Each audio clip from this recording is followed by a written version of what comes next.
Thanks everyone. I know it's pretty low turnout, but we'll make a start. As you probably gathered, the VC's not here. He's been called away for a family emergency, so he's asked me to run the forum today. What I want to do for a start is run a short video clip which we prepared around this accreditation that the university is going for. A number of you will know about this. We've talked about it in various forums in the past and in various other events and things as well. Because it's of such substantial importance to the university, then we want to try and get as much understanding and knowledge of it across the university. So it's a fairly short clip, and then I'll open the floor for discussion around that, and then we'll move on to a more general open discussion about any issues that any of the students wish to raise. So I'll just ask our technical person here to run the video clip, and then I'll come back up in a minute.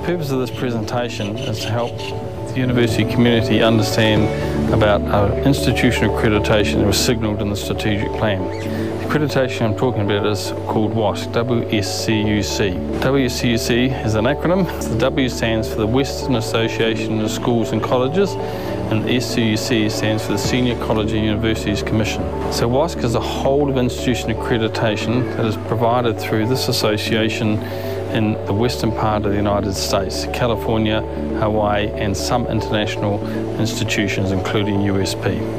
The reason USP is seeking WSC accreditation is to try and provide confidence to its stakeholders about the quality of its entire operation, not just about programs. So it's important to understand that institutional accreditation is quite different from program accreditation.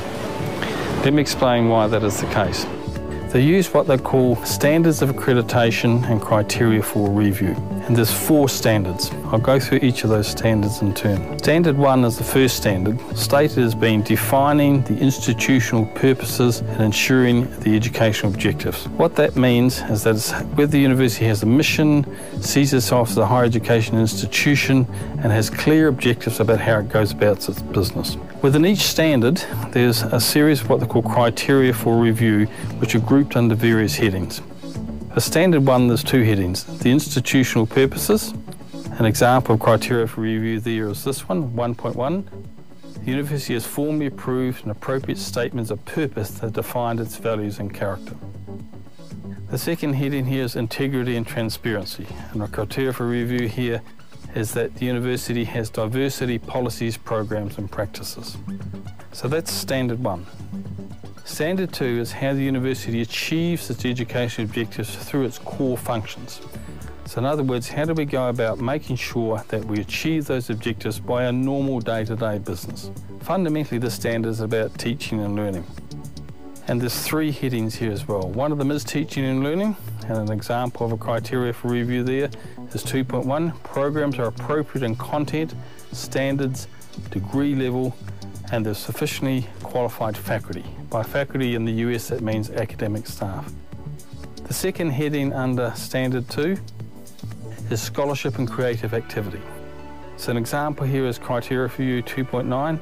Faculty evaluation links scholarship, teaching, student learning and service. So in other words, at a university level, faculty, here I'll remind you again means academic staff, look at scholarship, teaching and student learning and service, not just one part of the activity. The third heading under Standard 2 is student learning success. An example of criteria for review here is that 2.13, appropriate student support services are planned, implemented and evaluated. Standard 3 is developing and applying resources and organisational structures to ensure quality and sustainability. So in other words, once we've established our core activities and ensured that they meet the objectives of the institution, how do we then ensure we have systems in place to ensure we have sufficient resources to ensure a quality and sustainable program delivery? Under Standard 3, there's some headings. Faculty and staff. This is academic and professional staff. An example here of a criteria review is 3.2. Faculty and staff policies, practices and evaluation are well developed and applied. Another heading here is physical and information resources. And this here is looking at how the university manages its finances. So an example of the criteria for review here is 3.5. The facilities, services, information technology resources are sufficient and aligned with the objectives. And the third heading here is organisational structures and decision-making processes.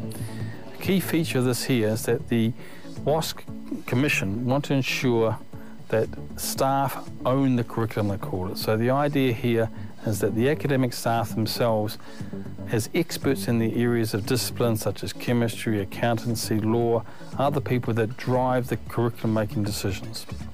So an example of criteria for review here is 3.7. Clear, consistent decision-making structures and processes, priority to sustain institutional capacity and educational effectiveness. So there's a feature here on educational effectiveness, which is how do we know that all of our business and activities are resulting in educational effectiveness, in other words, quality learning. Standard 4 is about quality, and it's stated as being creating an organisation committed to quality assurance, institutional learning and improvement. And there's two headings here. Quality assurance processes, and the criteria for review here is 4.2. Sufficient institutional research capacity. Data is disseminated and incorporated in planning and decision making, and institutional research effectiveness is assessed. So this is about us understanding the business, as I mentioned at the beginning of this video. The second heading here is institutional learning and improvement. And the criteria for review here is 4.5. Appropriate stakeholders involved in regular assessment of institutional effectiveness. So this means that the university involves all of its stakeholders in evaluation of its effectiveness as a higher education institution. So that's sort of a summary of how the panel will consider whether the university is worthy of gaining accreditation. I just want to now tell you a little bit about the timeline of events that's involved universities seeking this accreditation. It's important to understand the difference between program accreditation and whole of institution accreditation like WASC. This is a much more complex task because we look at every facet of the university's operation. And this started some time ago. The university began in the late 1990s first thinking about and having discussions about this accreditation process. It wasn't until nearly 10 years later, in 2009, that we first began to engage with this more deeply as a result of the Marshall Islands, which is strong connections with the US.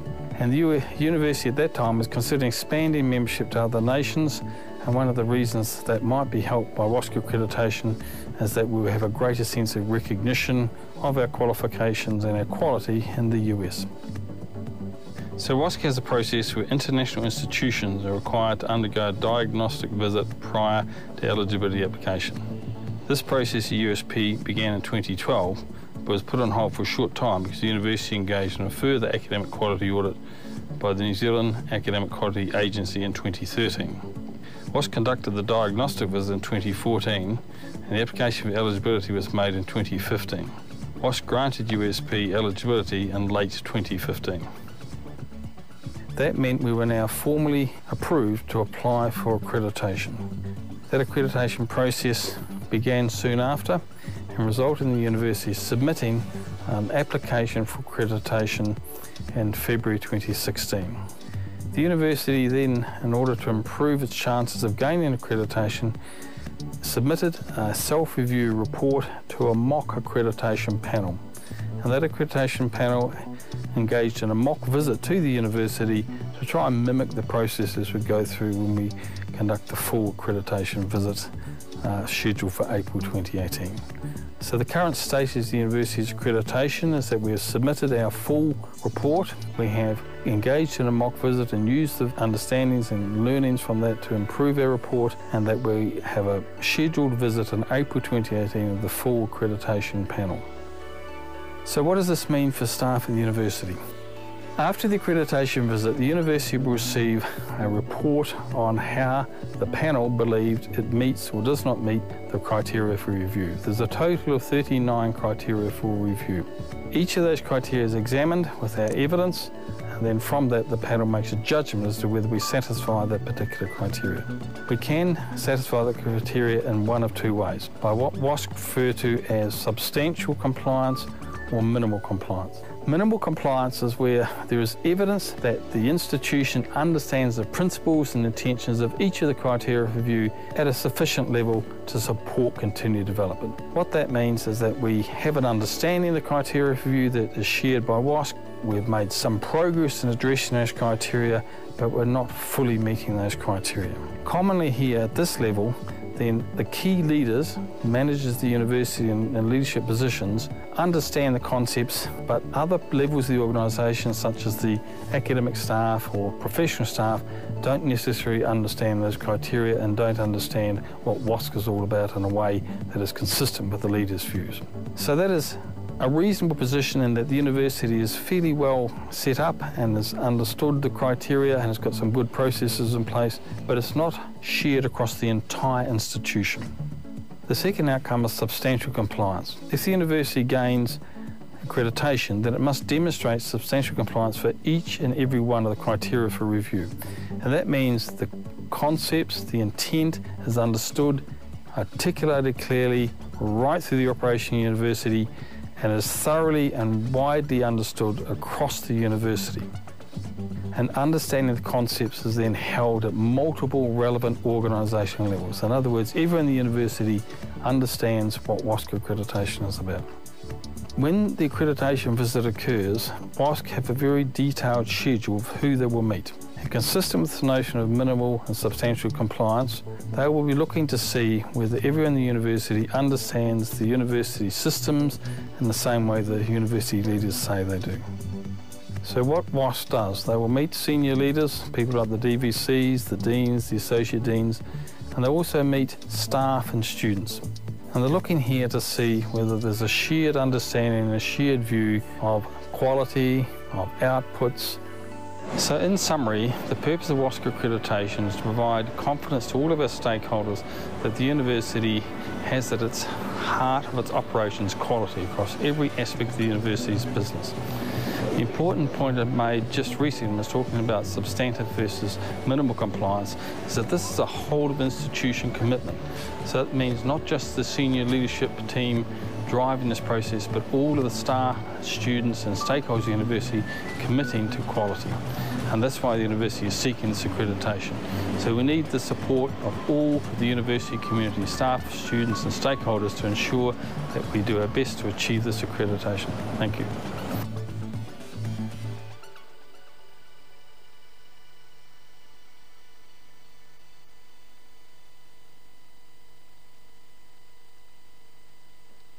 So thanks very much. I won't get any prizes for my TV showing, but hopefully they gave you a bit of a picture as to what the accreditation is about, why we're doing it, and what we hope to be the outcomes for it.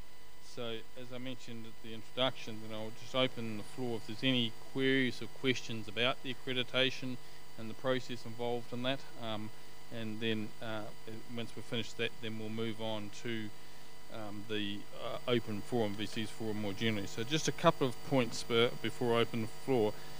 They will visit this campus in April, as mentioned in the video. They will also do a short visit. One of the panel will do a short visit to the Amalis campus. Any campus that offers a full program like Amalis with the law and with Alafua with the agriculture college, then they will visit one of those. They provide this very detailed schedule of who they will meet, and as was mentioned in the video, they will have an open student forum. And the student forum is not quite the same as this one here, where intention is to sort of ask your views about things generally. They will have what they call lines of inquiry. They have things that they want to check with you. So if we have said student learning support services are provided in each faculty, then they will check students from different faculties to see whether that's what they understand to be the case as well, and try and understand, see whether what we are saying at the university level and what the students experience is similar. So they'll be asking you the questions rather than having it open for you to ask them questions. So we encourage you to be frank in what you say, but to try and help you understand as well, we provide a handout which gives you an idea of the types of things they might ask, and some of it's a translation issue. So I mentioned in the video, when they use a term like faculty, here we think that's a group of schools or colleges or whatever. In America that means an academic staff member, so we just try and help with some of that sort of translation there as well. They will actually make the initial findings of the review panel available to us before they leave. They're here for about 3 or 4 days, and they'll actually let us know what the panel recommends before they go. The final decision is made by the WASP Commission in June of this year, and the VC and I are both going to the US to meet with the Commission and hear the findings, the formal findings. So we'll have a pretty good picture of where we're sitting by April this year before they go back home again. So that's probably as much as I wanted to say. So I'd just like to open the floor now for this part of the forum for you to ask any questions you want about that. If there's nothing about that, that's fine. We'll move on to the rest of the forum, but just a chance for you to ask any clarifying questions or make any comments. Thank you. There's a microphone that will come around if you wish just to raise your hand.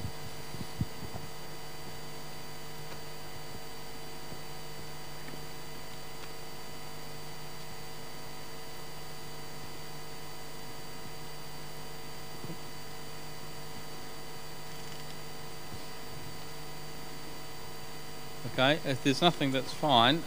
Then on the USP main homepage, right at the bottom in the middle, is the little signal of WASC, and if you hit that, it'll take you to the University WASC page, which gives you a bit more detail if you happen to want some more detail around that as well. So if there's nothing about the WASC, then I'll open the forum more generally. There was a number of issues raised last time, which I was reading through the minutes from that, which appear to have been responded to there as well, but perhaps you mightn't agree, so I'll give you the opportunity to do that. I'm not going to give any speech about the university's done, so I'll just open the floor for any issues that the students wish to raise in this forum. Thank you.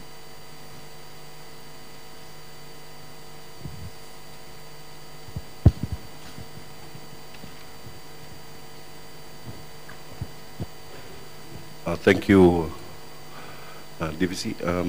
My first question is back to the student issue, our student body.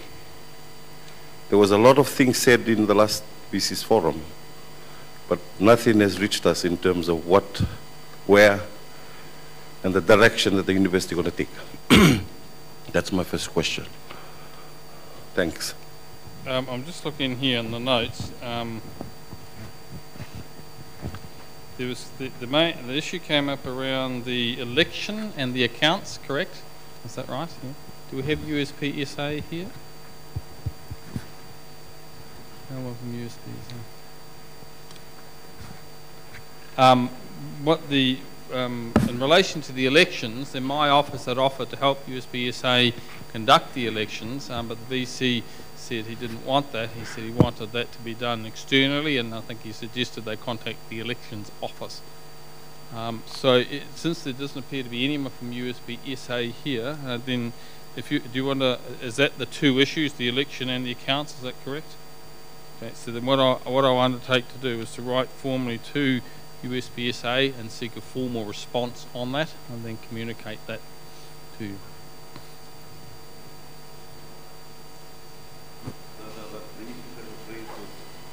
Was based on the 238,000 that was from the audit report. Yeah. And I understand because of the way the thing is structured, students have to pay compulsory $50. And according to the law of Fiji, I'm just going to highlight it, the law of Fiji, chapter 266, section 16, which allows the students to have a body, and then the second part 2, said that the university is not liable, is a concern for our students. So which law are you referring to here? This is a law of Fiji, volume 14. It's under volume 14 of Fiji, section 266, which talks about the whole university engagement in terms of how they practice or thing in Fiji.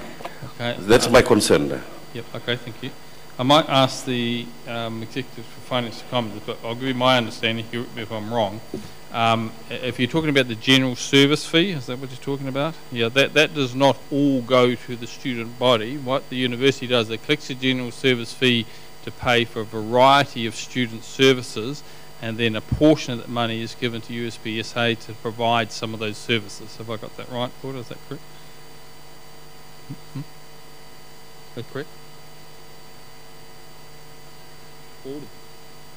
The whole $80. Right, Glenn? That's not right, is it? No, I didn't think it was. Glenn, perhaps Glenn can. Oh, sorry, I'm seeking clarification on this. DVC, my understanding has always been that the $50 or whatever it is that is charged to the students, there's a portion of that, Joan Prasad would know the exact, she didn't mention this last time, there's a portion of that goes to USPSA Federal, $5 or something, there's a portion of that goes to the fitness centre, there's a portion that goes to sports, and there's this portion that goes to USPSA Lavala. Of that amount of money, the student fee.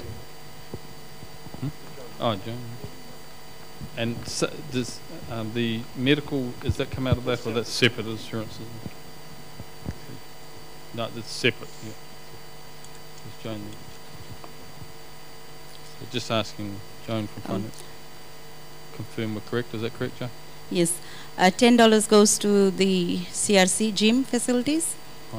And $6 goes to the campus life for the sporting activities, and $28.50 goes to the USPSA, and $5 goes to the federal body of the USPSA. So I will follow up on those two issues, the election and the auditing of the accounts for you.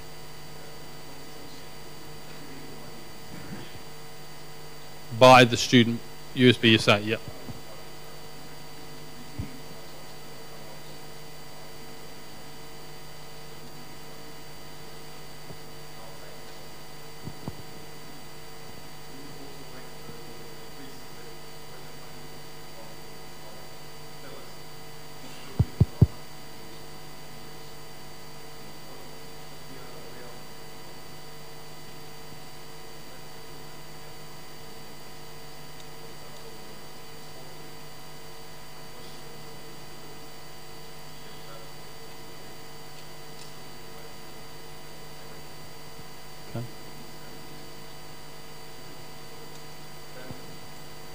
Okay. With a service fee like that, there's essentially two models an institution like this can run. It can either take a general service fee and provide a multitude of services, some of which a given student might use and some may not. Or it can charge individually every single thing that happens and have no general service fee. So the university's chosen to go for the general fee from a simplistic and logistical point of view. And I think it's partly things like the sport fields and those sorts of things. Then the idea is that if people paid individually, they might not do it. If it's already captured generally, then that reduces the barrier to students who might otherwise individually not pay for it. So Glenn, did you want to make any other comment on that in relation to that? So if I've got it right, you're asking how do we know that that money has been well used across those various areas? Is that correct? Okay, well I can answer that, and Glenn can add if he wishes. So we have the USP Campus Life Committee, which broadly covers most of this area. There's reports go to that committee. Reports also go to the University Senate, the Council and so on, and the student representation on all of those bodies who have the opportunity to see whether they believe that those reports are credible and that they are satisfying the students' needs there. So I think those reports, are they on the website, Glenn? If not, we can certainly make those freely available. So the broader student body then gets a picture as to how the university is reporting against the provision of those services, and then the students can judge whether that's sufficiently good enough for the money that they're paying for it. Chair, can I just say that in New Zealand back in, I don't know, 1999, 2000 or something, and you would probably know more, student associations weren't the government changed the policy, and student associations, the university didn't actually have to collect money for the students anymore. And as a result of that, I think after a couple of years, there was no student association and no services across many universities in New Zealand. So that's another model, but it's not a good outcome model. They did do that. I mean, I was at Waikato University in Hamilton, and they did that. That's quite correct. They did that. Then what happened eventually? The University of Waikato did a similar thing to here, in that they had, in that case, for example, student buildings and various facilities, and it was just, if students didn't want to pay the fee, then they couldn't go into the buildings. The whole thing sort of unravelled. It was also quite problematic that if students weren't formally part of that student body, they couldn't then be represented on various university committees. So it wasn't sort of sleight of hand, but the University in New Zealand decided, and that's pretty much the others did as well, that they would go for a service fee of services that we're going to provide beyond teaching and learning, and then they had a mixture of that provided, some by the student bodies and some by other providers, external providers for catering and various other things like that as well. But we'll come back to you about with those reports. And with, Chair, sorry, this is Walter here from Student Association, USP. Yep. Just to make a clarification on Felix's question, I think in terms of the $50 from students, I think out of the $50, it's only, I think it's $12.50. Yeah, we've answered that. Joan Prasad answered what the split up of that fee is. So we do. Yeah, so that's the breakdown. Yeah, no, we have that. So if you're here, can you answer the question about the elections and about the auditing of accounts? Are you able to update us on that? Yes, in terms of the elections, we have actually the Senate, the USPSA Senate has already met regarding the whatever to take in terms of who's supposed to run the elections, in terms of the RO. I think the Senate has agreed to go along with an independent body, maybe from outside, organizing and running the elections, looking after the elections, but it has to be decided by the federal office, because it's their responsibility to choose or to appoint an RO to conduct the elections. That's with regards to the elections. And finance, I think the office is currently working on auditing all the financial reports. I think the latest we had was 2017 and even past this year. So we are also working on, along with auditors, to make sure that's done before end of the term of the current executive. Thank you. Okay, so did I get it right? You're saying the accounts for 2017 have been audited. Is that what you said? Come again? Did you say the accounts for 2017 have been audited? Partly, yeah. So the 2016 ones have been audited? I think that's done. Audited report. I think we've got. I mean, I will nonetheless formally write to USB Federal to get confirmation of that. Sure. Thank you. Thank you. I hope I answered your question, Felix. Thank you. So, I'd also like to add on that, as per my understanding, USP has the lowest general service fee rate of current universities in Fiji. And with the $50 that we are charged, we might put it up. Sorry, I'm only joking about that. And with the $50 that we are charged, we get a lot more facilities that are available with other universities. For example, Uni Fiji increased their general service fee just earlier this year to something close to $100 or over $100, but the only services that are provided in their Saweni campus is just sports fields. A single sports field, yeah. And nothing else. Thank you. Thank you for that.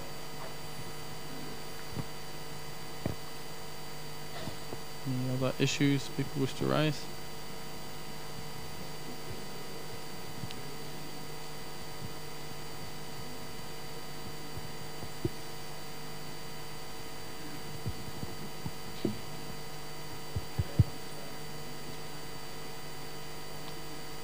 And FNU this morning at Carpenter's Motors, and he tells me they don't even have a gymnasium yet, but they're hoping to get one this year.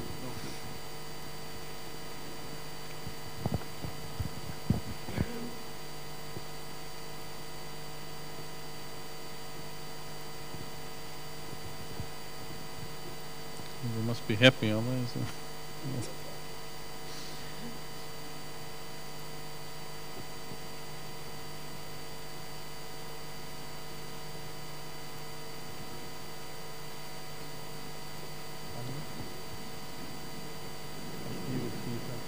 Yeah, the Executive for Finance has just said he's willing to speak a bit about the USPSA audit. Thank you. Okay, thank you. The finance section had worked to assist the student office for the audit of their accounts, and one of the biggest reasons for the qualified audit, that is the last year was $200,000 that the auditors cannot verify the documents, largely because of the acquittals that were given to the student bodies, like the Fijian students, the Tongan students, Kiribati students.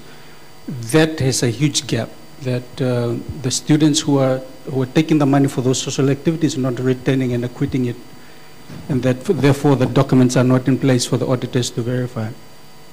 So we had helped them with regards to a process to strengthen that part. And also we've given them the opportunity to give us two options, which we are still waiting for their response. One is the university will be treated as a halfback. We'll get the money and transfer it, and they'll be fully accountable, given that the student board is a legal entity on its own, apart from the university. But if they want the university to help in the governance of that, then it's a bit tougher, because it's possible all the money that comes in a particular semester won't be released in the whole semester. That means the students who are paying general fee on that semester won't benefit during that semester. And so that means the money flows into the following year, and then the students who finish off during that year won't benefit from that money, because the money is stuck in the system, because unless they meet the governance requirements with regards to receipts, acquittal. So they have a choice to come back to USP on what they want to do. But for this year, because the money from last year was stuck, because they haven't really fully acquitted, we put in a process where the staff and the students receive accountable advance directly from the university for that specific purpose. And we've also helped by saying that for the students that take the money for social activities, we can put the money on hold. We can put the account on hold and won't be able to graduate or receive the results until the acquittal come. So it was some stronger governance process in place to make sure that the students who are taking the money take full accountability. Thank you. Thank you very much, EDF.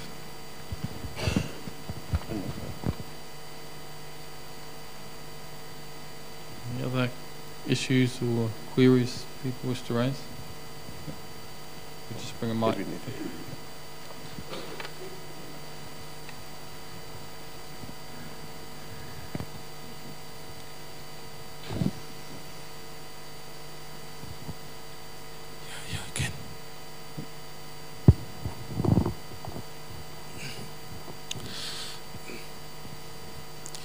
Yes, good afternoon, sir and everybody. My name is Edwin Babanisi, and I'm here on behalf of our students with disabilities who have registered here at the University of the South Pacific. First of all, I'd like to say show my sincere appreciation to the university for all the services that you have rendered to support the students with disabilities, and with all the achievements that the university has in terms of inclusion. I would like to say here that on behalf of our students, I really like to thank the university, and I know that these achievements will not take overnight, or will not take a short period of time to achieve. And with this, I'd like to share to you the highlight of the week for us people with disabilities here in the country.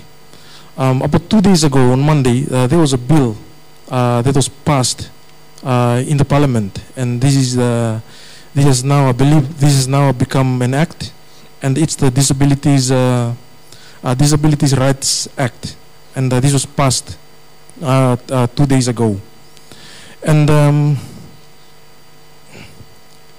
I'd like to bring your attention to one of the sections. It is section 43, subsection 4, and E. And this section mainly highlights about the rights of reasonable accommodation for students with disabilities. And I'd like to bring your attention to this section. It talks about reasonable accommodation for students with disabilities. And for now, let me share a story with you. In regards to one of our students with disability here at the University of the South Pacific. This student was supposed to be attending Lambasa, the Lambasa campus, and he was actually transferred about 2 or 3 weeks ago here to the Lautara campus. And the reason for his transfer was that there were no buddy systems or buddies at the Lambasa campus to assist him. This was a totally blind a student from Lambasa campus, and so therefore I would like to kindly request the university if the budding system could be extended to other campuses like Lambasa and Lautoka, and as well as other regional campuses, if should the students request. And finally, I'd like to say here that I'm bringing this to your attention because in response to the bill that was passed 2 days ago, because I believe that the university is been obliged to align itself or its policies with a bill that was passed about 2 days ago. Thank you, sir. Thank you for that, and thank you for your comments and your input. I'll talk about the general situation and then related to the example you quoted in Lambasa. When I first arrived here, I went to the Disabled People's Association in Fiji to speak to them about how the university could better cater to the needs of disabled people who wish to engage in higher education. And somewhat to my surprise, all of the things the person mentioned we already had. And so that struck me then. And the reason I spoke was, to the person involved was twofold. One was to try and understand genuinely what the needs of people were and how we could satisfy them. And the other is because I was quite concerned about the low number of people with disabilities studying at the university, considering the size of the institution of approaching 30,000 students at the time. And so what we felt from that was that we needed to do a better job of communicating to people with disabilities how the university had put a lot of effort and a very large amount of money into providing facilities that were more friendly to people with disabilities and a variety of disabilities, mobility, sight, hearing, and so on. And the university has invested very, very heavily in that. It's very pleasing to hear you say how much you appreciate that, so thank you for that. At the same time, the issue of regional campuses came up, and so at the time, manager of the Disability Centre went on a tour around the regional campuses to ask them essentially the same question.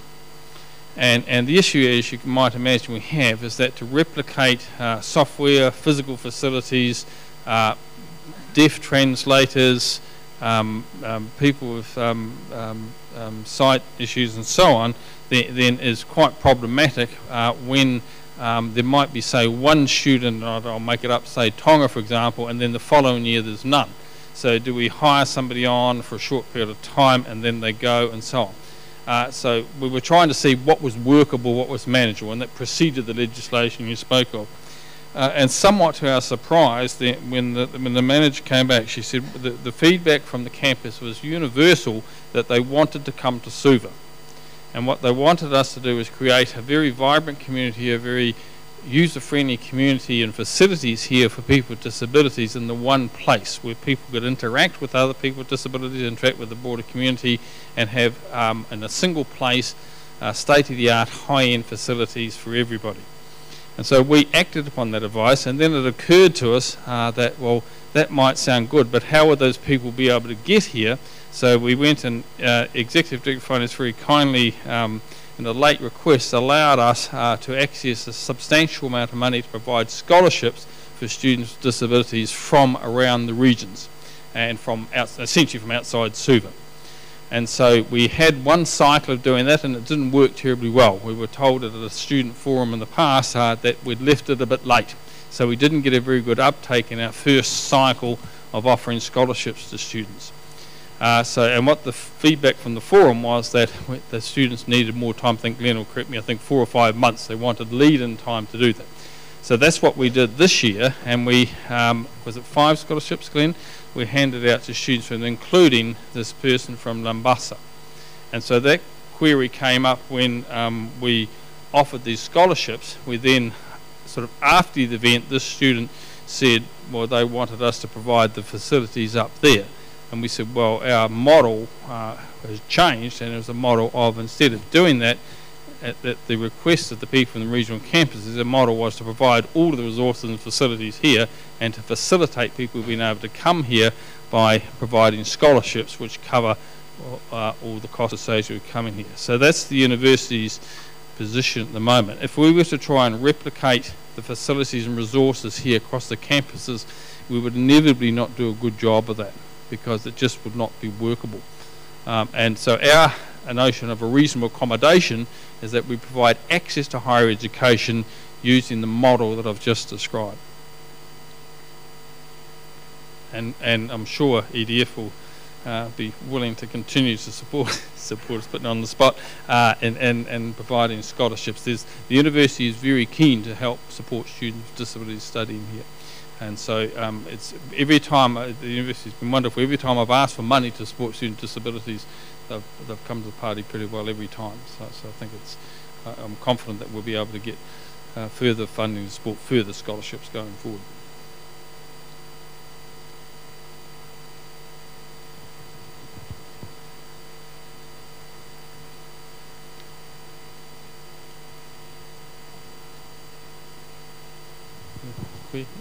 The lady chap there first.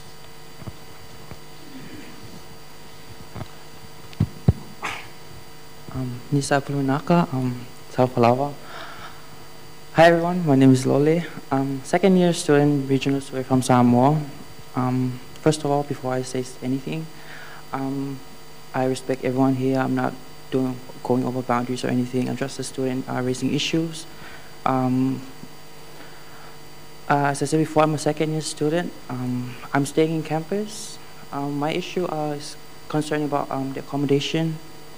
I have 2 issues. When we came last year, there were new halls built at the back. And sorry, I just didn't catch that. Could you say that again? I came last year and there were new halls built at the back. The new halls are 12. Oh, new hostels, yeah. Those were nice halls. They were really nice. But the issue that struck me was it was really expensive. Like seriously, I'm a scholarship student, but my sponsor doesn't pay for my accommodation. So another option was for me and my friends, we had to go to the 7th, 6th hall. As you all know, those halls are the closer one to the hall's office. Those halls are like stacked up on that side. So the issue that I have, because we are staying at those halls, and those halls are considered the cheap halls, those halls, we have a lot of issues last year and this year as well. Some of my friends have like a lot of bed bugs in their rooms. Even my rooms, there were like there were rats. Her room over here, my friend over here had bees in her room. Like the issue that I'm raising here, just because we're staying in the cheap halls, doesn't mean we're gonna be treated like that. I'm not just trying to say anything because our families back home trusted the USP that we're coming here by ourselves. We have nowhere to go. So we go to these halls, and we come to these halls, they're really expensive, so we go to the cheap halls. And we come to the cheap halls, we are served like that. So I'm just, not now, but for the future, please, that's an issue that the USP needs to consider, because we are students, we come here to learn, we come to get qualification, and our parents and our families back home trusted that we are staying in good environment, which we are, but according to these things that we are experiencing, doesn't go to that standard. Thank you. Okay. The accommodation is probably the perennial issue that comes up at the student forum, and it's no secret that it's very problematic in Suva.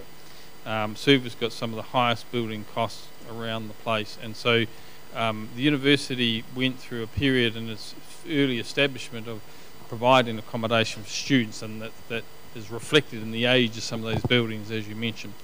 It then had a hiatus for some years where it didn't invest in it or could not get any support from hardly anyone to build new accommodation. So it went through a long period where it had some existing accommodation, and then there was a big gap before they started to get back into a building campaign. And the building costs in Suva are horrendous. They are really very, very difficult. And that makes any business model, which the university accommodation is under USP commercial, and so is expected to be run on a commercial business-like model. So that means that when the university borrows money to build accommodation, it has to have a business case that shows that it can service that loan and pay it off within a reasonable time period. And EDF might wish to comment, but it's very, very problematic, even with relatively high rents from a student's perspective, to come up with a business model that is workable. And you're often talking 40 to 50 years payback time, by which time the buildings are starting to run out of steam and looking to need some significant renovations.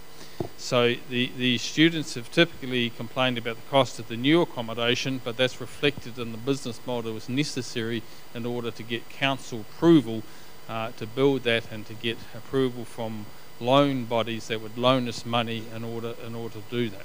So it really came down, the university was faced with a position with the new, more expensive accommodations. It's either that or nothing. At the end of the day, we would not have secured loans and support to build those buildings if we had a financial model that wasn't such that we would pay back within what the loan is considered to be a reasonable period of time. Having said that, the university is still looking to build further. It's in the strategic plan, a substantial, I think it's 3,000 bed in total. We're not near that because of the reasons I've just given, but it's still looking to build another 450 to 500 bed hostel set of buildings to do this.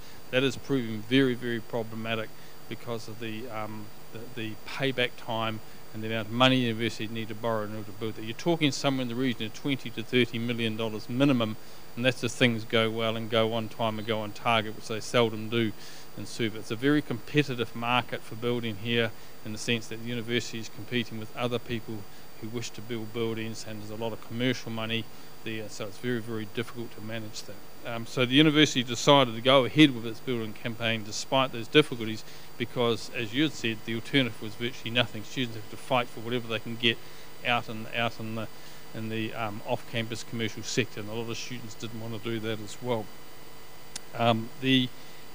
One way to try and help with student accommodation in the interim is Campus Life have a very nice website which gives quite a detailed way you can search for accommodation that is put onto the website. It's free to landlords to put the accommodation on there, and you can search under various things, including whether there's disability access and all sorts of things on there, number of bedrooms and so on, and you can look at the price ranges and so on and look for that as well. So in the medium term, the university is actively pursuing the option of building further accommodation, but the bad news is that it's not going to be cheap. It can't be cheap because we just simply won't get the funding loaned to us in order to do that. But it's the university felt that there's little option, because otherwise it's that or provide no accommodation at all. Everyone wants to provide the accommodation. Having said that, then I agree. I don't think however cheap the accommodation is, being bitten by bed bugs is acceptable. And so we'll speak to USP Commercial and ask them to have a look at which hall was that you were speaking about? Which hall was the bed bugs? 6. Yeah, okay.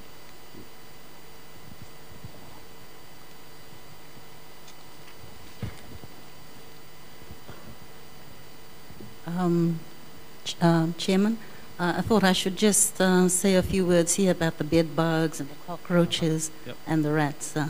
I mean, as we know, in all our homes we have these problems, not so much bed bugs, but rats and cockroaches and so forth.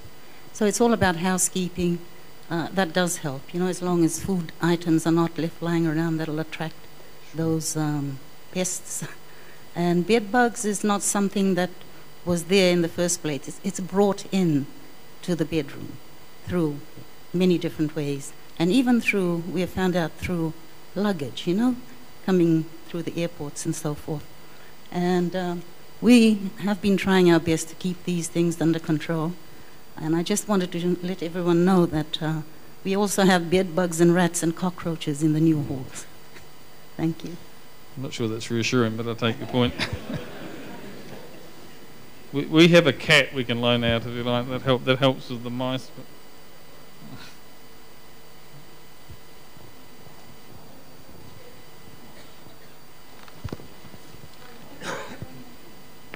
sorry, just one more. Just one more thing. Cooking is not allowed in the rooms, and sometimes the students, you know, do cooking in the rooms, and that does encourage all these. Yeah, that's right. So if everyone could just follow the rules and we just work together, maybe we'll keep it under control. Good afternoon to everyone here. My name is Koroi. I'm a final year student journalist from the School of Journalism, and also from Journalism Student Association. We're here today because we want to raise a concern and sort of a request too. First of all, we would like to thank USP and the faculty Dean Fale for providing us with 15 new computers this year and 4 new digital cameras for the journalism program 2 years ago, and we really appreciate it. However, we do have a request that we badly need a communal room. The journalism program need a communal room and / kitchen. So the reason why we proposed it, we've actually proposed this as a project for JSA project this year to the faculty dean, and we really appreciate her response and appreciate her candor towards this project. The reason why we pushing on this project is because our program requirements are such that we write new stories on a daily basis, and this is not only part of our assessment work, but also at the same time for our publication for one Solwara issue. With this program, we actually, after school hours, we stay back in school, and sometimes we do our interviews at night when we go to functions and all this kind of important meetings to interview our subject. And then at the end of the day, we have to go back to the newsroom and work on the story so that we can meet the deadline. Publication is not only in the newspaper. We would like to raise the issue that we also have a website that we constantly update on a weekly basis. So when we get back from our story, let's say at around 9 p.m., 10 p.m. at night, we go back to the newsroom, we try to write a story, and then we're not allowed to take food into the newsroom or the multimedia lab. So that becomes an issue, and we starve. That's for sure. So we propose this project if it could, because USP is also on its 50th anniversary, if USP could take this into considerations, and because of the need to renovate the whole journalism school. We have encounters with first graduate cohort of graduates from the university journalism school, and then we have them as chief guests during our forum on every Fridays. And then surprisingly, they told us that the same condition has been like that for 20 years, except the changing of the computers. The newsroom and the multimedia lab has been in the same condition for the past 20 years. So, and over the years from 2014, the maximum number of students we had in the journalism program was no more than 65. And now there are 127, 230 students. And the PCs that we have in our journalism program is no more than 20. So with the number of students, increasing number of students and the available of the facility, we think that it's only wise to take this into consideration and present it to the university if at all possible, if we could use a renovation this year or sometimes next year. Thank you. Okay, I'll make a quick comment and then I'll hand over to the Dean if she may wish to respond. I think you'd appreciate that if the university were to do that, then we'd have a similar request from just about every other program around with a similar sort of sounding justification. I can imagine the engineers in their fourth year projects would probably say something similar as well. It is, appreciate the issue about the nature of what you're doing is meaning that the facilities are different from a normal sort of room type thing as well, but it'll just simply come down to money as to, I mean, what the sort of thing you're talking about, you'd be talking about a very large amount of money to do that. To build a most modest sized room in the university costs hundreds and hundreds of thousands of dollars and takes some time. But the Dean might wish to comment on that. Oh, to add on to that note, we're actually having the presentation. The Journalism Student Association is actually presenting this project to the faculty dean this Friday. So, okay. She may wish to wait till after that to comment, perhaps. Well, thank you, Chair, and thank you, students. Know that we always have the students as priorities in most of the faculties. For the request that has come. We do know that journalism is, over the years, it takes a sizable amount of our budget in terms of the equipment. And because the number has increased, we have been able, to get some money to be able to give you what we have given you. If there's anything that we require, it's space. And with the current space that you have, I've explained that to you. Last year, our staff wanted a tea room. So we started this project to try and provide first to the staff who've been asking for a tea room. So there's that space towards the end of the building. We've got E&I to come and have a look, and we've drawn the drawing for that. And this is before your request came. I was trying to accommodate our staff, for a tea room because they don't have any tea room. So what has happened, they came back, the engineer, they came and told us, if you're going to extend, this part of the journalism, there are pipes, big pipes there, that we would not want to do that because it'll take a long time, and we do not want, to break the pipes which are right there underneath that building. So that's why we've stopped. Last year we tried to do that, and so we were going to explain to you during our student liaison committee on Friday. However, I've had a request earlier on last year from the postgraduate students who are postgraduate diploma students, not the degree ones who are writing their thesis, because we've accommodated them in a postgraduate lab near the road. And they've got their tea facilities. We've provided everything there in an individual workspace, so they're accommodated. Last year, towards the end of last year, I had this request, a delegation like yours from the postgraduate who are doing their diploma. They wanted to have a tea room where the same thing, they come and they work at night, and some of them are mature students. So I empathized with this situation, and because some of them live outside. So I said, hold on, and I thought about, we have a large tea room, the dean's office. I would ask my staff if we can share. So I did ask the staff, and they said, yes, they can come and share our tea room when we are not there. We're usually there from 12, and they can come. And so if it's in the evening, we will trust them and give the keys so that they can come in and have tea. So we've allowed that because we see you as our partners at the university. So the postgraduate students are using that, and we did allow some of because there's a postgraduate diploma lab 2 there, which we give to a postgraduate diploma. Then some of the undergraduate wanted also to use, you know, the lab. So I said I only allowed you during the flexi school because there was a need for it. But please go and do, you know, go up to and do your diploma, then you'll have the same privilege. So we will talk on Friday and see what can be done. Every problem has a solution. I'm not promising you anything, but we will see what can be done. I do know your issues. You know, you do that, but we will see what can happen. But I'm not promising you anything. We'll try to see what facilities we have instead of building new ones because it's costly and our budget has already been made and our capex. So we will meet on Friday and discuss. Is that okay with you? But I think at the moment, celebrate your computer and your new cameras because they're very expensive, and work hard to get gold medals. Thank you, but we'll still keep our fingers crossed. Thanks. I think I think a good conversation on Friday will help. I mean, I think the Dean raised some important issues there. That space is extremely expensive, and one of the issues with it is that, you know, as you alluded to there, sometimes space is used only for a relatively short period of time. So if we can get multiple uses of space, that's much more cost effective and much more efficient as well.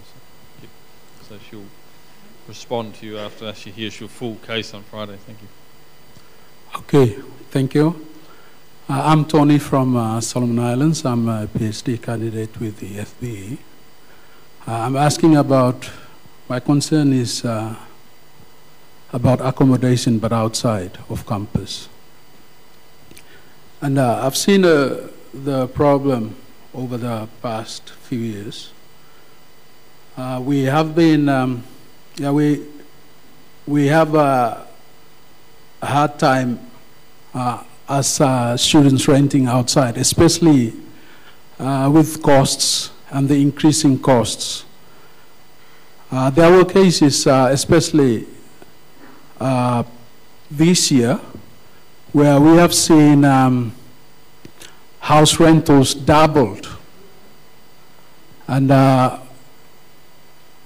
I've seen two accommodations beside where I'm currently living. There was a house that was $900 or so last year, and now the students are renting it for $1,600. And there are similar cases around the place, but why I'm raising it is that these problems are just too much for us as individuals to try and deal with. And I also believe even the student associations also find it hard to try and address it. But I'm raising it up so that the university can help us in any way possible to try and bring it up with the authorities, especially the government authorities that can deal with these issues. And landlords are exploiting the situations, and it's just beyond control. And there are cases where rentals are high, but the accommodations are not of the quality that we are paying for. And so my concern is that if we can raise it up, and if the university can help us in any way to bring these concerns to the authorities that are responsible so that they can deal with these issues. Because students are being exploited every year, and I believe this will continue if the issue is not addressed. Thank you very much. Okay, I'll respond more generally, and then Glenn may wish to comment as well. So it's a similar issue to what was raised before about the on-campus accommodation, excepting to say that, in a sense, from the university's point of view, it's a little more complicated than that, because it is essentially a private arrangement between the student and the landlord over which the university has no real control other than to try and influence the landlord. So the rents in Suva are high, and they're high because there's a shortage of accommodation, and that's not likely to get better anytime soon. And so even if there's more accommodation built, for the reasons I explained before, it's not going to be cheap either. The government has a rent freeze in currently until the end of the year, so if what you've reported is correct, that is against the law. They cannot raise rents purely when they change tenants. That's not permitted under the Fiji law. So we would be willing to help students make a case to the Consumer Council. If you can provide evidence of that, then we could have a look to help you with that as well. For the Solomon Islands in particular, then certainly part of the problem has been the late arrival of a lot of students, which means by the time they come here, most of the good quality and cheap accommodation has been taken up by other students who have arrived more often. What the university is doing around that is, as I mentioned earlier, looking to build more on-campus accommodation anyhow, which will help relieve the pressure on that as well, particularly for regional students. But the university is also investing a very large amount of money in building a whole new campus in the Solomons, and the intention is that a large proportion of Solomon Island students will not need to come to Suva at all, because we have an academic plan for the Solomon Islands new campus, including a whole new program in public health, but a whole bunch of programs that the students are currently coming to Suva for will be delivered in the Solomons.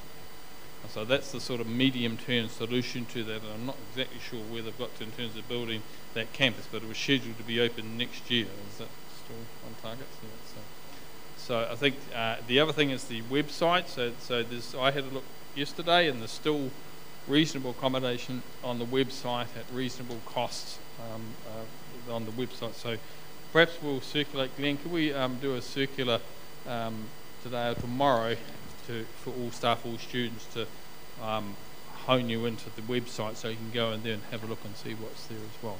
But reiterate the offer: if you have evidence where somebody's been exploited by having rent changed, then we can work with you to try and raise that with the relevant authorities.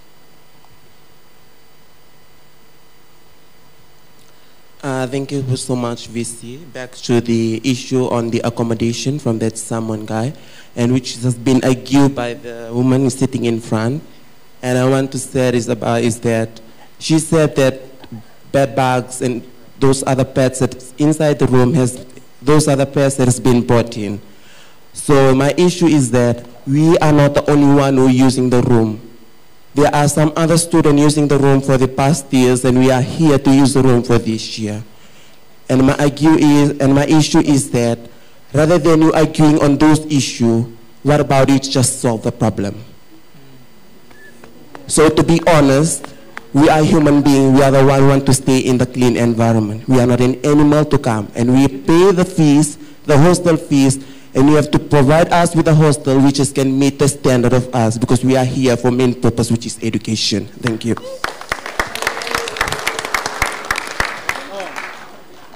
I'll let her respond, but I can probably predict what it will be. I suspect you say that if we were to clean it up and get rid of the bed bugs, unless the practices change, then they will simply come back again, but I'll let her respond. Yeah. Thank you, DVC. First of all, an apology. I didn't mean for it to sound like that. We are very concerned at the halls, and by the way, I'm Dorothy. I'm the manager of the halls. You know, with all these pests and the bed bugs and even the bees, and we are really trying our hardest to keep them under control and have them treated. But we've been coming across some problems with really getting down to the solutions for the situations that arise. Alfred will speak a little bit about the bees at the 6th and 7th hall areas. But with the bed bugs, yes, that's true. They come and they go, and students come and go, and others come and go in the bedrooms. But as soon as we come to the end of a semester and our cleaning team get into the halls to clean every individual bedroom, because during the semester they only clean the outside areas, the common areas, as you know, and the kitchens, bathroom, and toilets. The student is responsible for cleaning their own bedroom during a semester. But at the end of a semester, then the cleaning team goes into the bedrooms, and then they're supposed to check for all these things. And if they come across those bed bugs, any situations like that, they are reported, supposed to be reported, and then we will get the service vendors in, you know, the contractors to come in and work on whatever the problem is. During a semester, when a student comes across a situation in their room, whether it's a bed bug or bees or rats, they come and report it, and then we'll have callbacks from our pest control companies that service the halls. Okay, so we get these problems continually. We might fix up some in one building, and then something arises in another building. So it's a continual problem that we doing our best to keep under control, as I've said before. Okay? Thank you so much. Thank you. Sorry, can I just ask Alfred to say something about the bees? Thank you, Dorothy.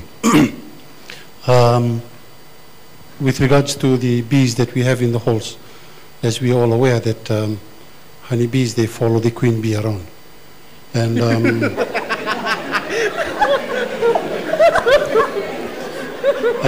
wherever the queen bee is, the rest will follow. And we've had honeybees transferring from, they've been moving from one particular hall to the other hall.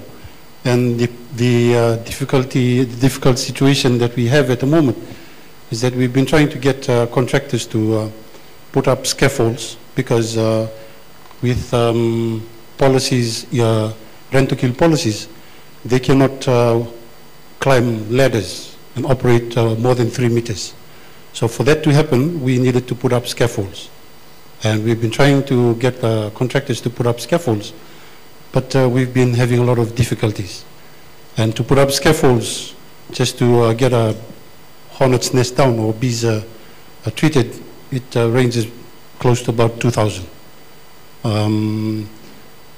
Just last week, we had a breakthrough with Rent-to-Kill, and they've come up with an equipment that they just purchased to use in one of the hotels in the West, and they thought they'd try it with USP. It's a long pole attached to their spray, and it can be operated at a height of more than 5 meters, 5 to 7 meters. So we've used that at the halls last week. We've treated the bees, and the feedback that we've had, the bees have disappeared. Hopefully they don't come back. Just touching a bit on what Dorothy has mentioned with the bed bugs. Bed bugs are everywhere. The new halls that we constructed last year when we opened in July, a week or two into the semester, we received feedback that some of the rooms were infested with bed bugs. We are trying our best. We are spraying the rooms twice a day. If the issue continues, we try and spray it throughout the week. We wash it with hot water, and we spray it with chemical, and we put it out in the sun to dry.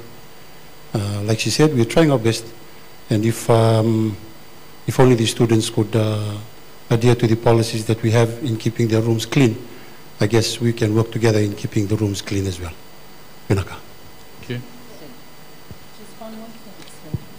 This is not regarding about the bed bugs, but the water issue at the halls. I mean, I was in the halls from last year, and the issue that I'm trying to raise is because there are lack of water backups due to water shortage in the halls. Most of us, we look for water during weekends because there are no water backups at the hall. So I'm just requesting if there could be more tanks available at the halls because for backup during water shortage times. Okay, on that issue, we have backup tanks for 4th and 5th hall. They have pumps available. Also with 2nd hall, we have backup tanks with pumps available. Also at 8th hall. But the tanks that we have at 11th hall, we still need to put in a backup pump. But for the information of the House, all our halls, in the residential halls, all the blocks, we do have our backup tanks and pumps. It's just that when we have water issues, most of the time it's to do with our water authority supply. Because the position of our halls is such that it's at a high level. When there's low pressure from the outside supply, the pressure does not reach our halls. So the tanks, we sometimes arrange for ENI to provide our trucks of water to fill our tanks to supply water to our residents. But basically, most of the time, if we don't have water, it's to do with water authority, water supply. Yes, we do, ma'am.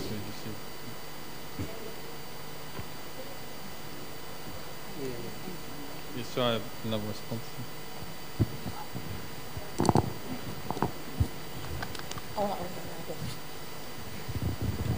Maybe I should respond to that and add to what's just been said. The main issue is that none of the venues have water that would last for more than 30 minutes to an hour. That's the fact today. And there are lots of issues, well, that's lots of reasons about it, and we're trying to find out what they are and trying to fix it. But in terms of low water pressure, I think what we will need to do is PNF to go and have a look, and if need be, to get the pump operating, if need be, on a more regular basis. Whether we can do that, that would assist for sure. That's a short to medium term. But longer term problem, we need to fix all the leaks, which is going to help restore water and things. It's a big project. It's a very expensive and big project which we're embarking on. In the meantime, we'll make people's lives as comfortable as we can.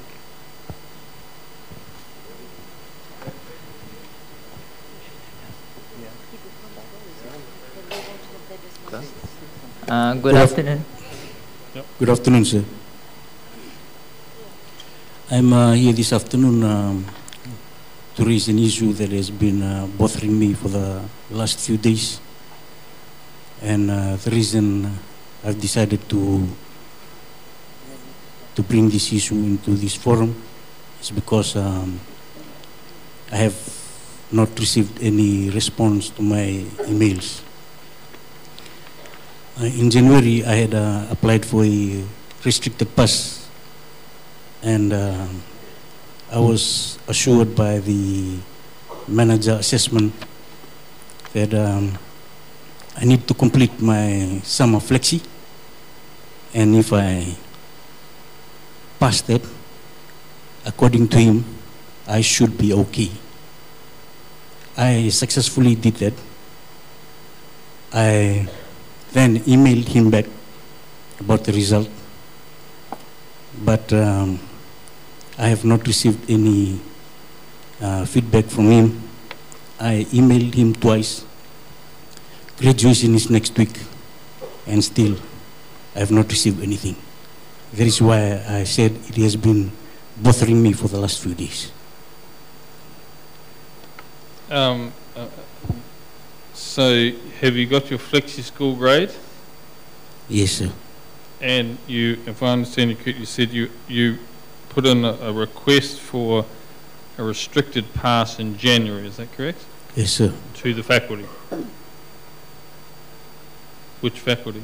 FST. I have a vague recall of this coming to my office as a student grievance.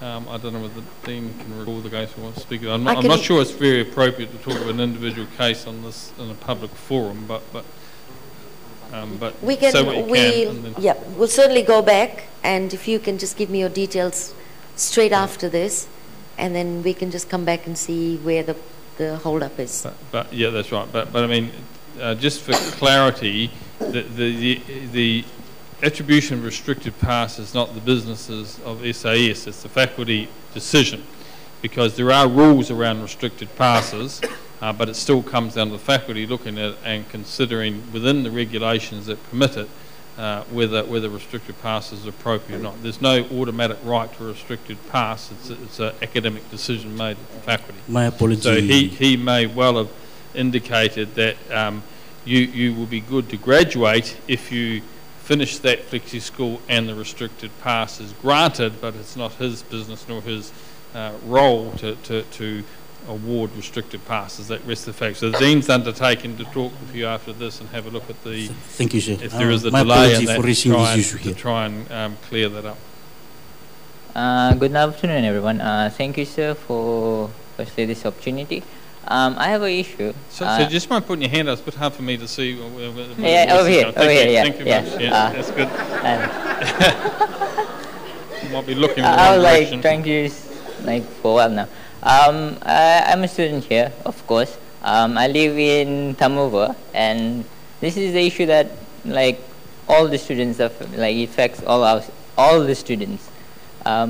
It's the issue with ID cards, where you have to come in with your ID cards and you have to show it to the security and then get in. In week 2 or so, I came in, I showed my ID card, and for some reason I think it's the way I dress or the way I look. I don't know if I look like super sketchy or so they took my ID card, and it took them about 2 minutes or so just to see if I was actually a registered student. And so every now and then you come to university, and I live in Suva, Tamuva, and I catch the Suva bus to come to USP, and I'm always in a rush to go to my classes. And then sometimes you see other students that have to search the bags for ID cards, and then it's a whole hassle of coming into the campus. And then sometimes I'm also late for my classes because of that. And also I also get kind of annoyed also about the issue, because when you go around, you see the staff of USP, those that have vehicles, they park on yellow lines and stuff, and then you see the campus vehicle, when they patrol, they don't even do anything. They look at it, but they just pass them by. But if that was a student vehicle, they'll for sure clamp it down. Yeah, I'm not joking. I've seen this happen a lot. Even my Okay. Yeah, So can I just make sure I've got you right? So that your first question or query or comment was around you being asked to show an ID card. Is that correct? That. Yeah. Okay. So the university expects you and all students to have their ID cards with them to establish you are a currently registered student. And this has come because, as mentioned in the last forum, the university is flooded with people who are not university students. There might have been at some point, or there might never have been one, coming here using university facilities to the detriment of students. Yeah, I know. So you are expected to have your ID card. Yeah, I always have my ID card on me. But then, like I said, on week 2, I came in, I showed my ID card, and for some reason they were not convinced. So they had to conform to the main office that if I was a registered student or not. And that took another...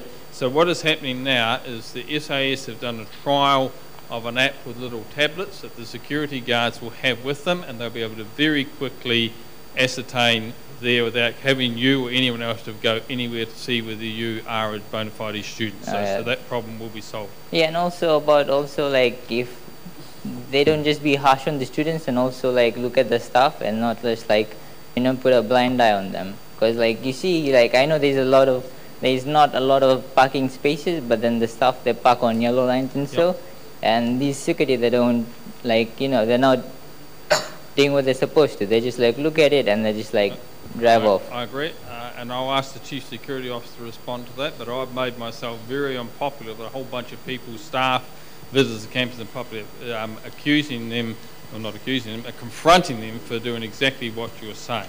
So some of the worst places are around the south gate, where people just routinely park everywhere. Security sits there with the cars parked right outside the building, some yellow line. The Oceanic Centre and the Early Childhood Centre are major offenders that frequently catch. So can the Chief Security Officer please respond to what is going to be done to solve this problem for the university? Okay, so thank you.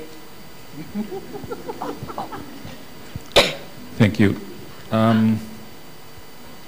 Yes, one of the issues here at USP is the parking issue. That is, we have a lot of students now with cars, and there's not enough parking spaces for staff and students. Most of the staff car parking is also taken up by students, and I receive complaint almost every day. Students are parking in staff car parking area. With the parking on the yellow line, that is, it does happen, and the reports that I have been receiving is especially along this, just outside this theater, between building A and building B, that narrow driveway there. Mostly staff are parking along that side of the road, and when we do receive those reports, we attend to them. Let me say that the clamps that we have, they have been here in USP for the last maybe 15 years or so. These clamps have, we have some problems with them. Some are damaged. Those that we have clamped, they actually damage the clamps. And while doing that, they also damage their own cars. So we have just a number of clamps that are still in a serviceable state right now. And so if there are like 15 cars parked illegally in campus, we cannot all clamp them at one time. That's the state that we're in. We have already. Why don't you buy more clamps? Yes. So why don't We have the places that we normally order from in Australia. The clamps that we got here are from Australia. They're no longer supplying those clamps anymore. And the only ones that we have available that's on that I've seen is from China. But then we have the issue of, we have already made some contacts, but it is the issue of the language issue of getting those If I recall rightly, when this came out, I must have said I've never been a fan of clamps for the pure reason that we claim that when a car is parked illegally it's dangerous, so clamping it and lock it in a position of danger never struck me as terribly sensible. We did at one stage have a discussion consider, I think, Gillen can get wrong, there was a company which would tow vehicles, and that strikes me as a much more sensible approach, because then you remove the vehicle from the hazardous place and it's a whole bunch more inconvenient and more costly to the person, and that the proposal we made was that would be outsourced, and so that it would actually not cost the university any money at all to do that. They don't have to buy clamps or employ staff to go rushing around clamping cars, because it is endemic, and I think you'd have to admit that it's getting worse, not better. So having a couple of clamps that don't fit and not having clamps is not solving the problem. Glenn, do you recall whether there was a local company that could tow vehicles, is that right? So, and rightly so, yeah. Yeah. Yeah. And I suspect you didn't park there again. Yeah. So can we ask security to consider outsourcing this, since it doesn't have the resources to do it effectively at the moment? And do you recall the name of the company or not? But in any case, if you're looking at it and consider outsourcing this, it would require probably some approval from the university to allow the company to operate on campus. It would have to check into the legalities, and I presume this happens routinely overseas, where you put up signs to say, if you come and park illegally, you will be towed away, and here's the contact details, and so on, so that the problem is solved. Because this is a perennial problem. It's a bit like the accommodation problem. It's not getting any better. So, did you want to comment, Mr. Hussey? Yeah, just want to comment on that, sir. We have actually done that. Have you? We went through the different companies that are doing the towing, and they are afraid of the legal issues because they have been taken to court. But they are currently towing other vehicles? SEC is no longer doing that, because I actually went to SEC to ask them which companies are actually doing the towing. So these companies are not responding to our requests. So those companies no longer existing? Well, I mean, if the company's still existing, they're still towing, so they've solved the problem somehow. And if we have to get our lawyers to give us legal advice on how to do it, then I think we need to do that.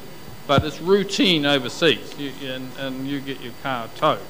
So clamping when you're unsafely parked never strikes me as a sensible approach. And you're quite right, the clamps are problematic depending on the vehicle. The bigger vehicles and tyres and things like that, it's not a simple solution. And if there's no clamps easily available, that's not going to provide us any answers here. I mean, someone's going to get run over. That's the reality. I've said this before, and it's not something I'm looking to happen, but it's inevitable it happens if we just continue the way we are. So we do need to take this matter seriously. So, well, Glenn, can you see if you can hunt down who the company was, and we can have a talk to them. We can ask the lawyers to have a look at what we would need to do in order to cover ourselves legally on this. But it is routine overseas, and generally speaking, you have a lot of notice of people and left in no doubt saying, if you park illegally, you're entering this campus on the condition that you will be towed if you misbehave and so on. Okay, thank you for that. Any other? Someone at the back, thank you. Hi everyone, my name is Shalini and I'm a final year law student. So one of the issues that I would like to bring out that as a final year law student and a third year law student, we're hardly given the opportunity to face-to-face units. So if we are given the opportunity, it's really good. So one of the incidents that happened with me this semester was we were given the unit law clinic offered face-to-face, but at the last moment this was dropped and we were not even informed about this. So we tried to inquire with the LSA president as to go and talk to the administrative staff at the STEM campus. So we were told that this unit was dropped just because staffs were not available. So why give the hope and giving the elective of law clinic available on Moodle to select when you're not actually prepared with all the admin issues that staff will be available? So this is one of the issues. Okay, so just so I'm clear, so are you saying there was a course that was offered face-to-face and then at the last minute was withdrawn and offered online, is that correct? No, it was completely dropped and we weren't even informed. And it was an elective course? Yes. So basically when we come to final year, most of the units go electives. Law clinic. Law clinic. I'll ask the Dean to look into that and check that. So now I have another issue. So just regarding law units, so when it comes to flexi units, we're hardly available with flexi units. So mostly students don't have the opportunity to do flexi units. So how, I am not sure as to most of the time when we apply for flexi, so I think it's the admin staff that goes through and selects rather than it goes to online or first come first serve basis. That's not. No, I mean I'll let the Dean comment on it as well. So this came up, and if you read the notes from the last student forum, then students routinely want the university to put on a large number of flexi schools. Last summer the university put on 110 flexi schools right across the university. The university has a flexi school policy which stipulates the conditions under which a flexi school can be offered. And the reality is flexi schools lose the university millions of dollars a year because you're effectively replicating what you're already providing during the semester. And so there's no additional income and something like $2 or $3 million extra cost to the university to deliver it because we have to pay staff to teach extra times and so on. So the university, as the VC mentioned last time, its basic philosophy around flexi school is to provide flexi school particularly for regional students who will not otherwise be able to complete their programs. And it's problematic with programs like law where if students fail one or two courses because they've got such a full-on prescribed program, it becomes very, very difficult. So flexi school is not intended to mop up cases like that as well. The university also heavily invested in conversion of programs and courses online, and over 75% of the courses available online to allow flexible delivery of courses. So what the model is intended to try and help students who are in circumstances where if you're, say, sitting in, I don't know, Tuvalu or Tonga or something, you've got one course left to do and you're never going to be able to come to Suva to do it, then that is the type of situation which the university feels it can justify spending that extra money to provide a flexi school. And the thing ballooned up on episodes, so there was this expectation that every summer we'll run most of the programs, repeat the offerings in flexi school. And particularly with the rollout of electric capture, which is again intended to allow students outside Suva do courses that they would otherwise have to come here. So it's part of a philosophy the university has to try and manage its finances and manage its offerings in a way that doesn't get out of control, to offer flexible delivery by blended and by online mode, and where a case can be justified within the flexi school policy by flexi school. But flexi school is not the university's preferred option because it involves considerable extra work and considerable extra cost for no extra income. So I guess the Dean can, if you give the specific example to the Dean later, she can have a look at that particular case around the cancellation of the course. The university does have a policy that if a course is in the handbook and calendar, then it expects that course to be delivered in the mode and location that's specified in the calendar. There is a clause in the front of the calendar that says that essentially that if unplanned circumstances conspire against it, or the enrolments are so low as to be nearly non-existent, then we do have the right to cancel that course. And without knowing the specifics, occasionally it can be that a staff member is ill or leaves or something like that happens, then that makes it problematic to deliver, say, an elective course. But I think rather than answer that, the Dean can get the detail and have a look at that specifically and come back later. No, you need the mic, Arka. You need the mic.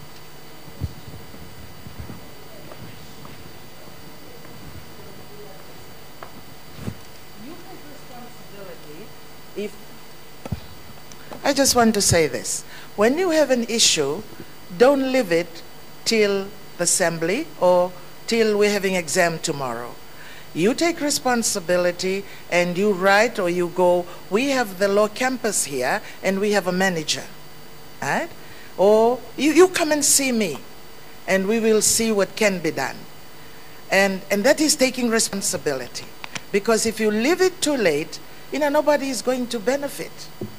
So I would just like to say that when you have a problem next time, make sure while that problem is still hot, don't let it cool till we come to this situation. I will follow that up. If the student, she's the only one, because what has happened is exactly what the DVC has said. Some people have failed and they want to take it again. So they might be 1 or 2, and we cannot offer flexi school because they're very, very clear policy on the number and so forth. I've had to ask the head of School of Law, he asked for several, justify how many students are taking it, whether the fees will be paid up front, and so forth. I have to sign off and agree that the policy is approved. So we have also policies that we have to follow and comply with. But I'm talking about when you have an issue, when you have a problem, please do let us know as soon as possible so that we can do something about it. So I hope I've made myself loud and clear. Thank you. Excuse me, ma'am. Just a further clarification on that matter, on Flexi School offered by School of Law. We are not asking for more units, actually. We are stating that when we apply for Flexi School, there's a manual application that is done, and then later the administrative staff go through the application and select students who will be approved to do the unit. Rather than having that method where the staff use their discretion, could we please have a first come first serve basis method for 300 level students, that as it rolls out on SALTs, then we can register for it? Because what happened in the summer units that were offered, the second sort of unit that was offered, which is advocacy, Mrs. Prem told us at law school that she had approved 60 students, but what happens in the end is, even though 60 was approved with her discretion, only 40 of them turned up. The other 20 dropped off, and there was still space for students like me who weren't given the opportunity when I was sick to sit an exam to do an extra elective and cover up my unit, because my scholarship is only valid till the end of this year, and I also have 1 outstanding unit left. There's no, to my knowledge, there's no limit on a flexi school. So I don't understand that. Anyway, I can actually... Thank you. I will follow that up, and I think it's communication, from the law to the students, also I will the follow only that up. issue might be the date, because one of the university policy states that fees must be paid 5 working days before the school starts. And you might think that's a bit tough compared with the semester offerings. The reason for that is if the university dean is looking to put a case to run a flexi school, say in the Solomons, that there's significant cost associated with that, getting somebody over there, accommodation, the whole 9 yards, and then they need to know whether they have achieved viable enough numbers to justify going there, and those numbers are stipulated in the policy. And because it's much more expensive to give a flexi school in the Solomons than it is, say, here in Suva, we don't have travel, for instance. And so what can happen sometimes is that the numbers can look okay in terms of people registering, and then they don't pay, and then the school has to get cancelled. But there's no restriction, to my knowledge, on the numbers that would be allowed to enrol in a flexi school by the due date. After the due date, that's a different matter. I can actually provide email evidence with communications with Prem that state that I was not approved to do the flexi unit just because I had 1 unit less to what other students applying had, even though they would have finished their normal course within the normal semesters. Yeah. I actually do have that in written. Okay, well that's fine. If you give that to the Dean, I'm sure she could look into that. But that is not within the flexi school policy. So the policy, as I mentioned, is aimed really, or the provision of flexi school is aimed at people that need it to complete rather than people that simply want to do it. But having said that, we don't distinguish between those people when it comes to enrolment. So a number of the factors, I know FSTE, for example, has looked at, say, some regional campus where there's a bunch of people which, for a variety of reasons, need one course to finish or to progress to the next year or something like that. So they do a cohort, but we don't much care if other people then want to enrol in it because it builds the numbers and makes it more viable and so on. So if you give those details to the Dean, then she can check that particular example. If the staff members misunderstood the policy, we can counsel them to get that correct. I'd also like to raise 2 other issues and 1 other issue on behalf of my friend who could not attend today as she has a tutorial. The first 2 issues are the lack of seating arrangements throughout USP and the lack of PowerPoints that are available for students. Currently, as the bottom floor of the library is closed off, we students find very hard time locating a space to discuss or even to just do our work. And also that there are very little PowerPoints available. For example, a standard laptop would only hold 4-hour battery life. And we travel from far away to come to uni, and then when we come here, we use our laptops for 4 hours to do our assignment, etc. And then it's hard to find a PowerPoint to recharge it. We would request USP to actually bring in more tables and also provide waterproof PowerPoints with those tables. I was looking online for a reasonably priced and reasonably quality waterproof PowerPoints. They would cost $40, and if 1 PowerPoint can be put in between 2 tables, that would be more than enough for a student for a couple of students. You're talking in the berets and things, are you? Is that what you're talking, or where are you talking about specifically? Bures, even the benches that are located without bures, we wouldn't mind sitting without a shelter as long as we have access to a PowerPoint and a proper seating arrangement. We are not requesting the universities to build more bures, but just provide PowerPoints with the current seating arrangements and also arrange for more. Okay, that's fine. We'll ask VP Punga to look into that, but just to let you know that we are considering building more bures anyhow to help relieve the space issue as well, so that's currently under consideration as well, so that's fine. And another issue I'd like to raise on behalf of my friend who is not able to come here today. He lives in the halls, the 10th hall, and during the times when it rains in the morning, it's very hard for the students to walk down as there is no overhead cover on the pathway that they use.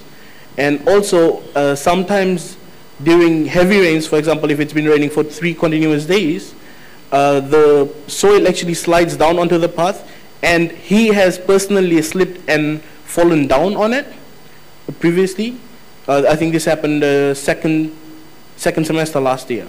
Yep. So we would request if the school could provide some overhead so from 10th floor, is that correct? Yes, 10th to walking down towards the campus. Okay, we'll ask VP Punga's team to have a look at that. Thank you. Okay. Because it's hot. We'll talk about. Yep. Greetings to you, Mr. DVC, yep. And also greetings to your staff. I would like to compliment the work which has been done by your security, likewise to your IT. I am also a student here. This is my 5th year. I've asked for leave from the PDLP program, and I've been allowed to come and make a presentation to you, sir, concerning our plight down there at the PDLP at Statham. I noticed that there's a lot of issues being raised. One was raised by my learned brother on the other side about the issue of ID. If you remember correctly, last 2 years ago, we raised this issue because this is my second bag. My bag was stolen here, and also my slipper. And my friends were joking, if you were sleeping there, everything gone from you. That is how worse it was, and that was how that ID came up. They put forward, the security put forward that measure. Last year we caught 6 students, and most of them are being arranged by students from here. And they were outsiders. That was why that measure was put in place. And we are thankful that it was put in place. That was how we caught those 6 students. Thank you. So, and the issue, sir, which us PDLP students, I noticed that journalism have come up with their request. For us at PDLP, we need one hot water urn down there. We don't have any tea room. And because it's an intensive program, sir, we stayed in the night there. We don't have any tea room, but we don't need any tea room. You just have to install one hot water urn down there, just like what we are having here in the dining hall outside. I think that's something the Dean can have a look at and discuss about. Yes. And also, thank you very much, ma'am. There's another issue now we are facing. There are altogether 48 of us down there, more ladies, about 34 ladies and only 14 males. But then we are using only one printer. So now from last week, the printer is telling us it's had it. When I come now, the printer is not working and everybody is complaining. And they said, just take it up to the DVC or the VC. Right. No, I mean, no, they shouldn't tell you that because this is a faculty facility and issue, so that's nothing to do with the DVC or the VC. But I'm sure the Dean will be happy to have a look into that as well. So, yep. Thank you, ma'am. They do get a bit of a thrashing as computers, and they have a lifetime, so that's fine. That is all from us down there at PDLP, sir. Thank you. Thank you very much for your time.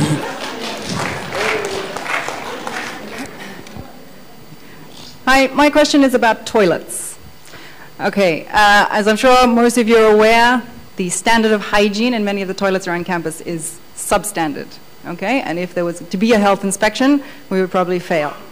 I am concerned specifically by the proliferation of signs on certain toilet doors saying staff only. Okay? I think that this should be an egalitarian university. Having access to a toilet is a basic human right, and we should not be segregating our toilets into staff toilets and student toilets. I have questioned the staff who have been placing these notices, and they say that it's because they want the toilets to be kept cleaner, and that if you let the students in, they will become dirtier faster. Okay. My point is that restricting access to a certain number of people and a certain group of people does not solve the underlying issue. Okay? Every single toilet in this university should be accessible by everybody, and if we are worried about the standard of hygiene, then we should address that. Okay? So my suggestions are employing more cleaners if that is required, having a system by which if you are in the toilet and you see that it needs cleaning, you can alert the cleaner and let them know that the toilet paper has run out, that the toilet needs cleaning. Okay? And I certainly don't want to see any more segregation of toilets in terms of staff and student toilets.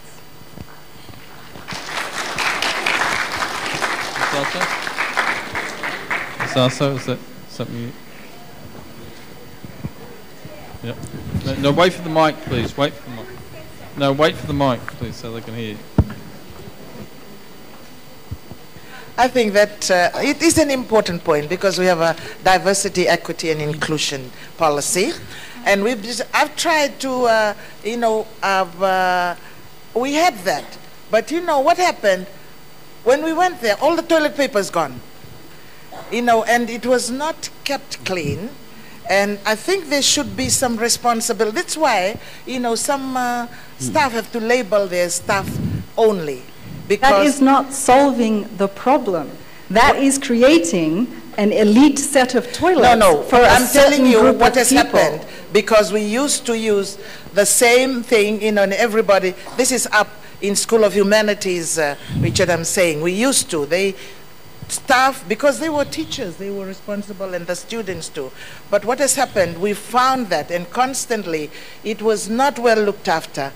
And that is why we started that. You have a point that has to be decided by the faculty. We have ours, which doesn't have a label, and in the dean's office doesn't have a label, and there is one for the students, but it's very well kept, because we have asked the student to look after it, and they've looked at it. We've had no problems whatsoever. The male toilet on the other side and the female toilet. And we check, our cleaners check every time that there's toilets that it is clean. So I think the issue is about, to me, the issue here is taking responsibility so that we can live in an environment where we all enjoy. We don't put any label in the dean's office, which is right in dean's office, and sometimes the students come there, they sit there, wait, and they use it.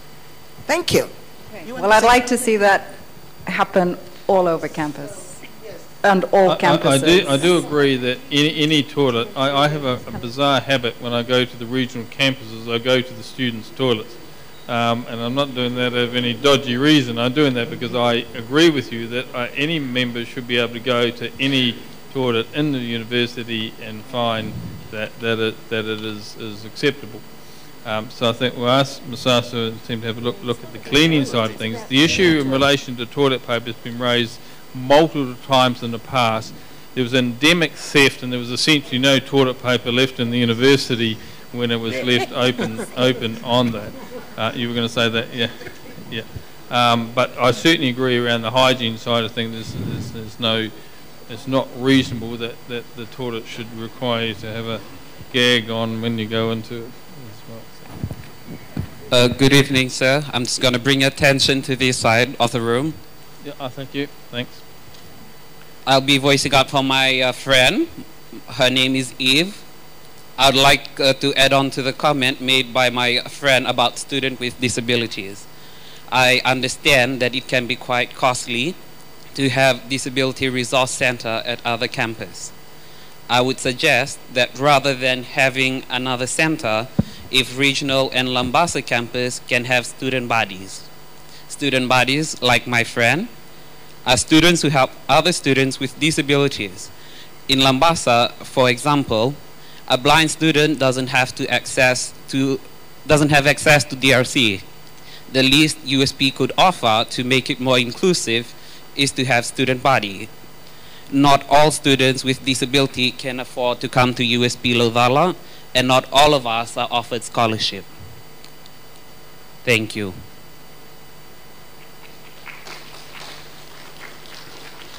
I believe I answered this before, but I'll just reiterate some of those key points. Then the university is conscious that not all students can come to Lathala, and that's why it introduced the scholarship scheme. Anyone that wasn't successful in the scholarship scheme would typically be based on academic grounds rather than any other grounds. And I just repeat what I said before. The problem is that if we replicate systems out there, then the problem's not even so much. I'm sure we could find the money to do that, but then the problem then is that if you do that for, say, 1 semester, 2 semesters, something there, then the staff or whoever we would get, it would be problematic to appoint people in some of these places and then go away again for, who knows, 3, 4, 5 years and then come back again and so on. That's why the university, based on the feedback from the regional campuses, decided to consolidate it all here and provide exemplary service here rather than patchy and poor service out there. That was the rationale behind it. The scholarship scheme itself and its first iteration, and I'm not at all opposed to re-looking at that, didn't factor in buddies because it was around about lowering the barriers to tuition fee, to transport, to accommodation and so on, but that's not to say we couldn't look at further extension to that to include buddies, but we would not want to go down the pathway of providing buddies around the region, because for the reasons I explained before. But we can certainly look at that from the scholarship side of point of view in terms of bringing people here. It will inevitably reduce the amount of scholarships we can offer, so it's a zero-sum game here, but we can certainly have a look at that for the next iteration of the scholarship scheme. Thank you so much. There's another issues about the Moodle, and sometimes the Moodle is not working, sometimes it's down, and now we are in week 6 now. We still facing that problem. So could you please, can you just look into that problem? Thank you. So I'll let Dean Evers-T comment on this as well, but it was a sort of a well-publicised event that we had some issues with Moodle early on, but there was, I saw an email come around just before I came to this forum saying that there's been another, or perhaps even Dean can respond to it, but my understanding from the email was that issues have now been resolved and we're all good. Is that right? We hope. Yes, like I've been emailing, it was failed hardware. Unfortunately, in Fiji, you can't go down the road and buy another one. So we have been working on other solutions. I think it's a whole lot better at this point in time. We will continue to monitor and fix it. We're very aware that weeks 6 and 7 are very busy weeks, and they've been working around every single day on trying to make it available to you. So please just bear with us. It's something that's happened, and there's nothing much we can do about it. We would like it sorted out yesterday, obviously, but I think at the moment it's working okay. This morning there was something really odd happened with the power going off. Still finding out why it would have happened, but it should be working. People are guarding it and making sure and that they're there all the time sorting it out.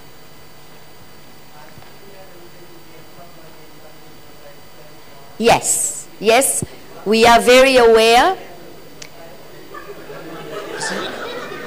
We are very aware. All deans have been asked to inform their staff that if there are genuine issues around submissions, tests and so on, to take that into account and make appropriate adjustments. That message has already gone out. Okay. We probably time for one more and then better wrap up because we're after 4 now. So just this one question. Thank you. Hi everyone, my name is Vaka and I'm from Tonga. I would like to propose, regarding those cleanliness issues, I propose that... Sorry, we can't hear you. Could you hold the mic a bit closer, please? I propose that on orientations, firstly on the orientations, I suggest that they orient the students on how to keep themselves clean and also smell good. The reason why, because we all know that we are here in Fiji and it is hot. Humidity is very high. So I hope that if only I could teach them how to use the deodorant.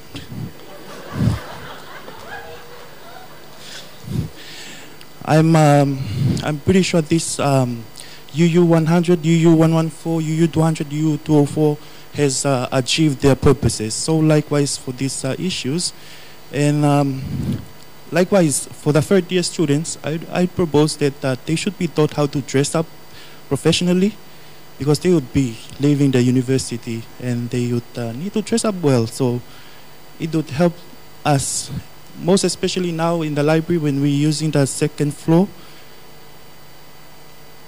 Ventilation? Yeah.